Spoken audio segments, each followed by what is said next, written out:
A Ukrainian woman has said she was repeatedly raped at gunpoint for hours by drunken Russian troops who shot her husband dead, and as her terrified 4-year-old son sobbed nearby.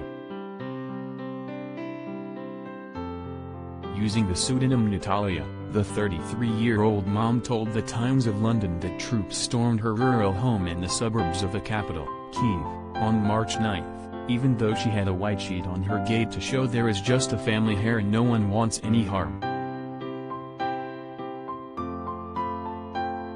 Natalya, whose rape Ukraine's prosecutor-gener had announced was the subject of an official investigation, said they were forced to leave their home with their hands raised after invading soldiers first shot dead their dog. She said the unit's commander, who introduced himself as Mikhail Romanov, seemed drunk, and deliberately crashed her car so that she would not be able to flee. After dark, she heard a single gunshot, and saw the body of her 35-year-old husband, Andrei, on the ground by their front gate, she said. This younger guy pulled a gun to my head and said, "I shot your husband because he's a Nazi," she told the UK paper.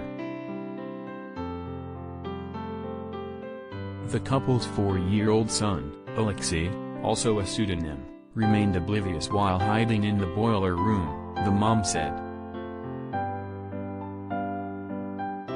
The troop who gunned down her husband then told her, "You'd better shut up or I'll get your child and show him." His mother's brain spread around the house, she claimed. "He told me to take my clothes off.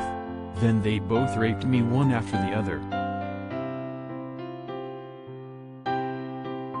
They didn't care that my son was in the boiler room crying," she insisted.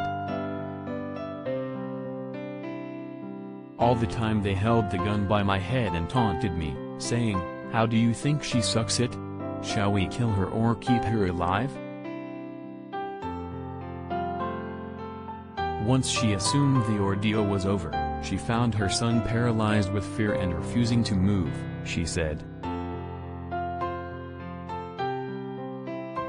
The two troops returned about 20 minutes later to rape her a final time, she said, saying they were so drunk they were barely standing.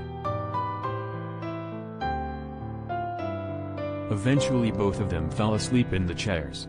"I crept into the boiler room and told my son we have to run away really fast or we will get shot," Natalya told the UK Times.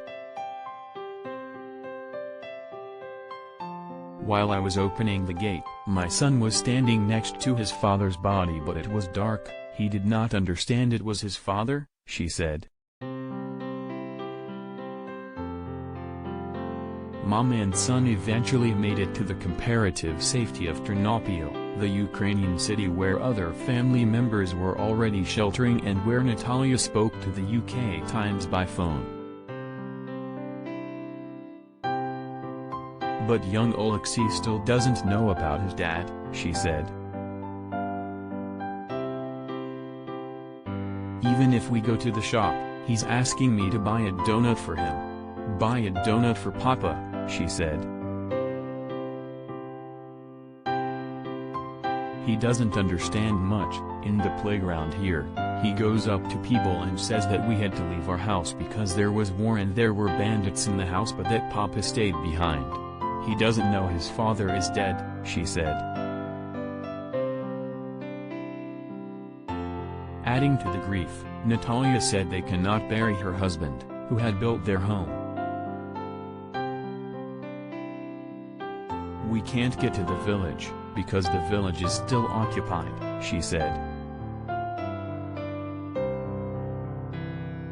"I don't know how I will live with all of it but I still understand that my husband built this house for us. I would never be able to bring myself to sell it."